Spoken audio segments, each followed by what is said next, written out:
বাংলাদেশের আজকে সেরা বোলার কে? শরীফুল ইসলাম। বাংলাদেশের আজকে সেরা ব্যাটসম্যান কে? শরীফুল ইসলাম। বোলিংয়ে তিনি সেরা হতেই পারেন, কেননা বোলিংটাই তার কাজ, কিন্তু ব্যাটিংটা তার কাজ না। এবং ব্যাটিং অর্ডারে নেমেছিলেন 11 নম্বরে, এবং সেইখানে নেমে তিনি যখন দলের সর্বোচ্চ 14 রান করেন, সবচেয়ে বেশি 3টা 4 মারেন, তাতেই বোঝা যায় যে বাংলাদেশ টিমের ব্যাটিংটা কেমন হয়েছে। শরীফুলের কীর্তিধন্য বীরত্ব মাখায় এই দিনটাতেও ওই আফসোসটা তাই থেকেই যাচ্ছে অনেক বড় করে, দুইটা অন্তত পক্ষে জায়গায়। Number 1, toss.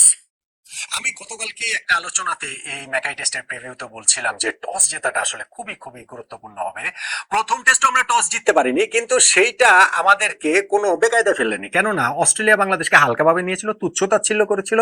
বাংলাদেশকে তারা মোটেই গোনায় ধরেনি, পাত্তা দেয়নি, যেই কারণে নিজের আগে ব্যাটিং বেছে নিয়েছে। আমি 100% নিশ্চিত যে ওই একই উইকেট কন্ডিশনে যদি Bharat, Pakistan, Sri Lanka, New Zealand, England, south Africa, যেই দলের কথাই আপনি বলেন না কেন, প্রত্যেকটা দলের সাথে অস্ট্রেলিয়া আগে বোলিং নিত, বাংলাদেশকে পাত্তা দেয়নি, আগে ব্যাটিং নিয়েছে। কিন্তু বাংলাদেশ তাদেরকে সেইটা একেবারে দাঁত ভাঙা জবাব দিয়ে দিয়েছে যখন তাদেরকে প্রথম ইনিংসে 198 রানে অল আউট করে দেয়। সো এই টেস্টে আবার টস জয়টা গুরুত্বপূর্ণ ছিল, কেননা এই টেস্টেও যদি অস্ট্রেলিয়া টস জিতে, আবারও তারা যে আগে ব্যাটিং নিবে ওই ভুল তারা করবে না।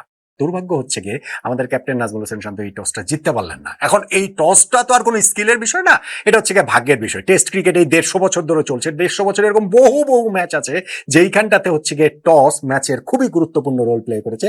এইটা ক্রিকেটের একটা বিউটিও আসলে। সো এইখানটাতে আমরা রিসিভিং এন্ডে আমরা আসলে এই টসটা জিততে পারিনি, এই আক্ষেপটা প্রথম দিন শেষে যেমন রয়েছে, ম্যাচ শেষেও না প্রবল ভাবেই থেকে যায়। প্রথম দিন শেষে কেন রয়েছে? কেননা ভাই, আমরা মাত্র 64 রানে ব্যাটিং এ অল আউট হয়ে যাওয়ার পরও আমাদের বোলাররা যেইভাবে কামব্যাক করেছেন, যেইভাবে অস্ট্রেলিয়ার 8টা উইকেট আমরা তুলে নিয়েছি, সেই ক্ষেত্রে যদি আমরা টসে জিতে আগে বোলিং নিতাম, তাহলে অস্ট্রেলিয়ার এই ব্যাটসম্যানদেরকে আমরা আরো অনেক চ্যালেঞ্জের মুখে অবশ্যই অবশ্যই ফেলতে পারতাম। আমি বলছি না যে বাংলাদেশ আগে বোলিং নিলে অস্ট্রেলিয়াকে 64 রানে অল আউট করে দিত, কিন্তু ডেফিনেটলি ডেফিনেটলি ম্যাচে তখন বাংলাদেশ একটা আপার হ্যান্ডে থাকতে পারতো, কেননা আগে ব্যাটিং করার কারণে এবং আমাদের সেই ব্যাটিং বিপর্যয়ের কারণে আমরা যে পিছিয়ে পড়েছি, আমাদের সেই পিছিয়ে পড়া থেকেই এখন ম্যাচে ফেরার চেষ্টাটা প্রতিনিয়ত করতে হচ্ছে। আর আগে যদি আমরা বোলিং পেতাম, প্রত্যাশা অনুযায়ী বোলিং যদি আমরা করতে পারতাম, যেটা আমরা আগের টেস্টে দেখেছি, যেটা আমরা এই টেস্টেও দেখালাম আর কি, সেই ক্ষেত্রে ম্যাচের শুরুতেই বাংলাদেশ এগিয়ে যেতে পারতো, ওইটা আমাদের জন্য আরেকটু কমফোর্টেবল জায়গা হতো। সো টসটা যে আমরা জিততে পারিনি, এইটা বাংলাদেশের জন্য অবশ্যই অবশ্যই বিরাট বিরাট বড় একটা আফসোস, দুঃখ, আকারের জায়গা। কিন্তু ব্যাটিং এর সেই জায়গাটাতে এইটাকে কি উজুত হিসেবে দাঁড় করানো যায় যে না, বাংলাদেশ টস হেরেছে, অতএব আমরা 64 রানে অল আউট হতে পারি, অতএব আমরা 12 রানে 5 উইকেট হারাতে পারি, অতএব আমরা 21 রানে 6 উইকেট হারাতে পারি, অতএব আমরা টেস্ট ক্রিকেটের ইতিহাসে সর্বনিম্ন রানে অল আউট হয়ে যাওয়ার রেকর্ডটার মুখে পর্যন্ত পড়তে পারি, নিজেদের সর্বনিম্ন রানের রেকর্ডটার মুখে পড়তে পারি। এগুলো কোনো কিছুই শেষ পর্যন্ত হয়নি। কিন্তু বাংলাদেশ যে ব্যাটিং করেছে ভাই, এই টসে হারা সত্ত্বেও, উইকেট কন্ডিশনে বিবেচনায় নেওয়া সত্ত্বেও, মিচেল স্টার্কের সে আগুনে বোলিং সত্ত্বেও, এগুলা কোনো কিছুই আসলে আমাদের এই ব্যাটিং বিপর্যয়টাকে একটা সান্ত্বনা হয়ে আসতে পারছে না। ভাই, বাংলাদেশ আগে ব্যাটিং করেছে এরকম উইকেটে, তো টেস্ট ক্রিকেট এরকম উইকেট আমরা খেলবো না, এরকম মানে ফায়ার্ড আপ প্রতিপক্ষের বিপক্ষে আমরা খেলবো না। আগের ম্যাচে হেরে যাওয়ার পর অস্ট্রেলিয়া যে বাঘের মতো, সিংহের মতো ঝাঁপিয়ে পড়বে, সেটা আমরা জানবো না। এবং সেইটার জন্য আমাদের কোনো প্রস্তুতি, যেই প্রস্তুতি থাকছে, অবশ্যই প্রস্তুতি ছিল, প্রস্তুতি থাকবে না এটা বলাটা হাস্যকর কথা, কিন্তু সেটার এক্সিকিউশন থাকবে না। বাংলাদেশ 12 রানে 5 উইকেট হারিয়েছে, এবং সেইখানটাতে আমরা যে 5 জন ব্যাটসম্যান আউট হয়েছে, 4 জন রানের খাতে খোলার আগে আউট হন, এটা আসলে বাংলাদেশের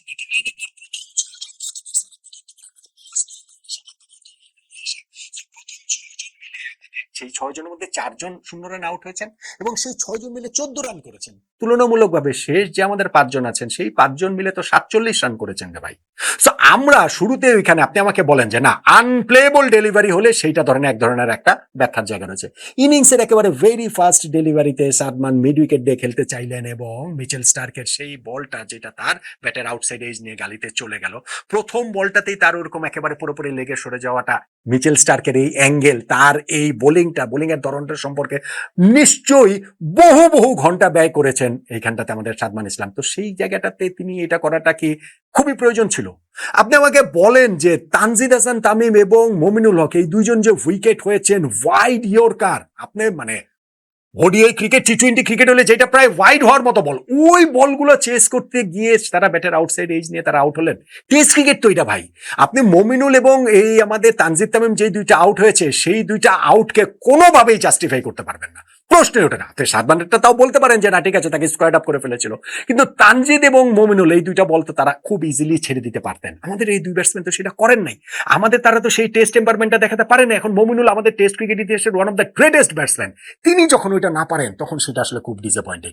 তানজিদ তেমন গত টেস্টে সেঞ্চুরি করার পর যখন এটা না পারেন সেটা আসলে খুবই আসলে ডিসঅ্যাপয়েন্টিং। এবং হচ্ছে গিয়ে আমাদের ওই জায়গাটাতে নাজমুল হোসেন শান্ত তিনি ডিসঅ্যাপয়েন্টেড হতে পারেন যে না আম্পায়ার্স কলে গিয়ে তিনি আউট হয়েছেন। লিটন দাস, আপনি লিটন দাসের কথা কি বলবেন? গত টেস্টটা যে বাংলাদেশ জিতেছে সেইখানে 11 জনের মধ্যে সবচেয়ে লিস্ট কন্ট্রিবিউশন লিটন দাসের ছিল। অবশ্যই টিম গেমে সবাই তো কন্ট্রিবিউট করবে না, কিন্তু আমি জাস্ট এটার ফ্যাক্ট, লিস্ট কন্ট্রিবিউশন লিটন দাসের ছিল। তিনি 0 রানে আউট হয়েছেন, ফলে এই টেস্টে তার কাছ থেকে তো ভালো কিছু বড় কিছু প্রত্যাশিত ছিল। সেই তিনি এইখানটাতে একটা লাইফও পেয়ে গিয়েছিলেন।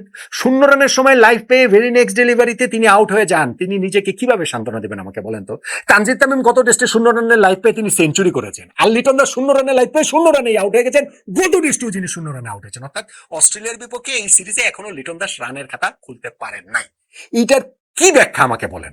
আমাকে বলেন যে মুশফিকুর রহিমের আউটটার কি ব্যাখ্যা, যে এইখানটাতে আমরা 12 রানে 5 উইকেট হারিয়ে ফেলেছি। এরপরে মুশফিক একটা পার্টনারশিপ করার চেষ্টা করছিলেন, 40-41টা বল তিনি খেলে ফেলেছেন, তারপরে একটা ইনকামিং ডেলিভারিতে ব্যাটপ্যাডের মাঝখান দিয়ে তিনি বোল্ড হয়ে যাবেন।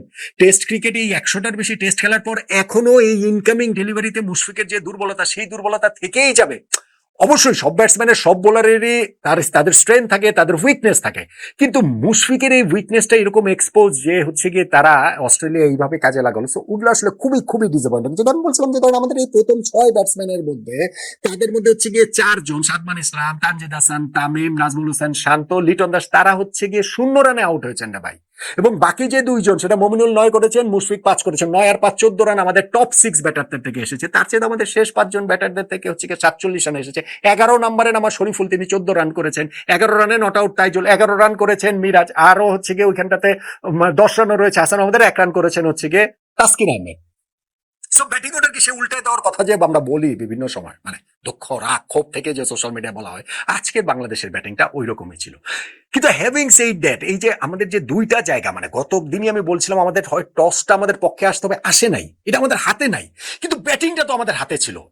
100, মানে এখানে যে 64 রান আমরা অল আউট হয়েছে, অন্তত পক্ষে 200টা রান যদি আমরা করতাম তাহলে তো ম্যাচে এই মুহূর্তে আমরা এরকম একটা বিপর্যয়কর অবস্থার মধ্যে দাঁড়িয়ে। ভাগ্য যে আমাদের বোলাররা আমাদের ম্যাচে ফিরেছেন, আমাদের শরীফুল আমাদের ম্যাচে ফিরেছেন, এরকম দুর্দান্ত একটা ফায়ার স্পেল তিনি করেছেন, জোড়া উইকেট শিকার করেছেন একেবারে 2টা ওভারে, এবং 2টাই তার 2 স্পেলের প্রথম 2 ওভারে। এবং সেইখানটাতে আমাদের ক্যাপ্টেন নাজমুল হোসেন শান্তনু অবশ্যই হিউজ ক্রেডিটটা দিতে হবে, যেই কারণে যে অস্ট্রেলিয়া একসময় মনে হচ্ছিল যে প্রথম দিনই বাংলাদেশের কাছ থেকে ম্যাচটা নিয়ে যাচ্ছেন, ওই জায়গাটা থেকে আমরা কামব্যাক করতে পেরেছি। আমাদের এইখানটাতে হচ্ছে গিয়ে টি এর আগে তাদের 3 উইকেট, তারপরে 4th উইকেট যে পার্টনারশিপটাতে 77 রান হয়ে গিয়েছিল ওই স্টিভেন স্মিথ এবং ক্যামেরন গ্রিনের, সেই পার্টনারশিপটা শরীফুল যেভাবে ব্রেক করলেন দুর্দান্ত একটা ডেলিভারিতে, এবং সেই যে ভেতরে ঢোকা ডেলিভারিতে স্মিথকে রং লাইনে খেলতে যে তাকে এলবিডব্লিউ করলেন। এরপরে আবার জোড়া উইকেট আরেক ওভারটা নিলেন বাউ ওয়েবস্টার আর হচ্ছে গিয়ে প্যাট কামিন্সের। শুরুতে জোড়া উইকেট তিনি নিয়েছিলেন ট্রাভিস হেডের আর হচ্ছে গিয়ে ওই জায়গাটাতে মার্নাস লাবুসের। ফলে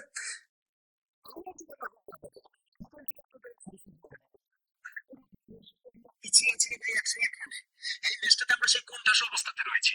টেস্ট ম্যাচের কালকে পরশু ব্যাটিং এর জন্য তুলনামূলক ভালো হবে, কিন্তু আমরা এতটা ম্যাচে পিছিয়ে রয়েছে, আরো অনেক পিছিয়ে থাকতে পারতাম, কিন্তু এখনই যতটা পিছিয়ে আছে সেই জায়গাটা থেকে কামব্যাক করাটা বাংলাদেশের জন্য আরো প্রবল ভাবে, মানে একেবারে ম্যাচের কন্টেক্সট যদি বলেন তাহলে সেটা কঠিন হবে।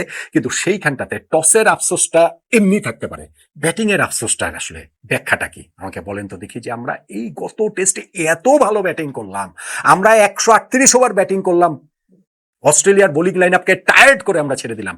সেই বাংলাদেশের এইরকম পারফরমেন্সটা আসলে ব্যাটিং পারফরমেন্সটা খুবই খুবই খুবই ডিসঅ্যাপয়েন্টিং।